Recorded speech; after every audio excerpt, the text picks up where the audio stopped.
Welcome to Social Media Manager Confidential, your go-to for real talk, practical tips, and insider knowledge to build a business on your terms. Whether you're juggling kids at home or living out your Emily in Paris dreams. I'm Shantae Garman, an award-winning social media manager and agency owner of Sugar Punch Marketing. I created this podcast to recognize the real hard work behind social media management and to give you the strategies, perspective, and conversations you won't hear anywhere else. So grab your drink of choice, get comfy, and let's chat.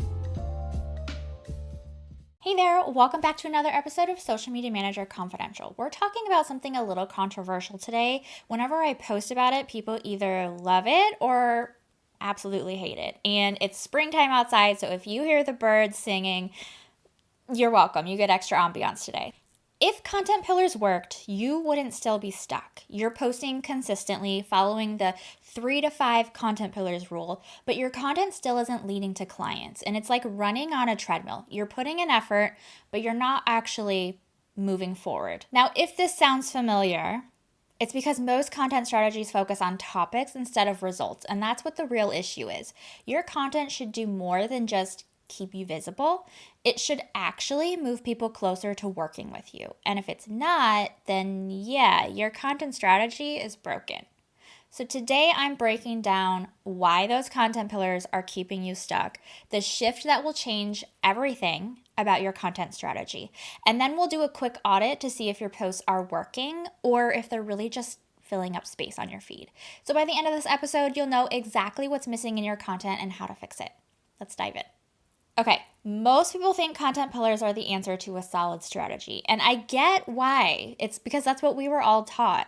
They say pick 3 to 5 content categories, rotate through them consistently, stay on brand so people recognize what you do. But here's the problem with that. Content pillars only answer what should I post about, not how does this post lead to a sale. And that's where you get stuck. Instead of building momentum, you're just recycling topics. This means you're posting about the same things on repeat. You're checking the content box, but you're not seeing conversions. You feel like you're doing everything right, but your business isn't growing. And this is what I call the content treadmill effect, where you're running, but you're not going anywhere, like you're on a treadmill. Get it? But it's not your fault. The real problem is that content pillars were never designed to move people through a decision-making process. They were built for consistency, not for conversions. So the content pillar strategy is great for people who want to build awareness and engagement, like content creators or well-known brands. But for the brands or businesses who are just getting started and really want to convert clients as quickly as possible, you're going to need to do something a little bit different. So I have a breakdown for what the better approach would be for you, and this is typically what we use for our clients in my agency who are established businesses, but the founder is still the face of the brand. They could be a service provider, a business coach, or even have like a personal brand where they're building authority to sell a book or a course. And this works for all of them because we do things a little bit differently. And that is, we don't organize content by topic, we organize it by the buyer journey, which means instead of just posting about topics, our content moves people through 4 key stages of decision making. The first one being awareness, which means getting in front of new people. The second one is interest, which means building curiosity and connection with those people. The third is consideration, which means strengthening trust and positioning with those people. And then the fourth is purchase, which means driving action and conversions. Now this shift changes everything. Instead of asking, what should I post about today? You then start asking, what does my audience need to hear to move one step closer to working with me? Instead of just staying visible, your content has a clear purpose. Every single post has a specific goal in mind. This is how you start attracting clients instead of just followers. And don't worry, this isn't about throwing away your whole strategy that you've already worked on. You're just going to refine it a little bit. So let's do a quick exercise to see where you stand. Here's where your self-audit comes in, okay?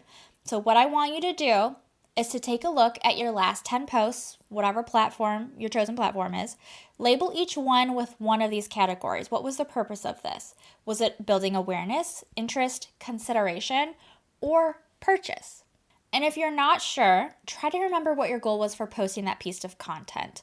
What were you hoping to achieve with that post? What did you want people to do after seeing it? Was it to build awareness and visibility? So maybe get shares, get some follows. Was it to create curiosity and build a connection with you? So comments and saves. Was it to build authority and trust building so that they consider purchasing with you versus your competitor? Or was it like a direct promotion to drive action and conversions? So now that you've done that, you've audited your last 10, let's analyze it together. If most of your content is awareness, which means just getting seen, you're probably attracting followers but struggling to convert them into clients. If you have no consideration or purchase content, you're likely missing the posts that help people trust you enough to buy. And if your content is all over the place, that's why your audience isn't moving forward. So now you know where your content strategy gaps are and what you need to post to fix those, whether it's adding more social proof, more calls to action, or more posts that build trust. If you have questions, if you have some audit results I didn't cover, comment, let me know, or send me a message and we can chat about it.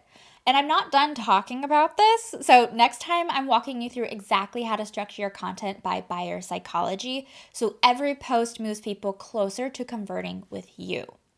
If today's episode hit home, send me a DM, at Sugar Punch Marketing on Instagram, and tell me what content stage you're missing. I'd love to hear what stood out for you and what I can talk about more in the next episode. I'll see you next time. That's a wrap. If you loved this episode, leave a review wherever you're listening. It helps more social media managers find the show, and every month I'm gifting one reviewer a free class, template, or bundle. Screenshot your review, post it to your Instagram stories, and tag me at Sugar Punch Marketing for a chance to win. Need more support? Come hang out in the free SMM lounge, grab my best freebies, or check out my masterclasses and templates. It's all linked in the show notes. Thanks for listening, and I'll catch you next time.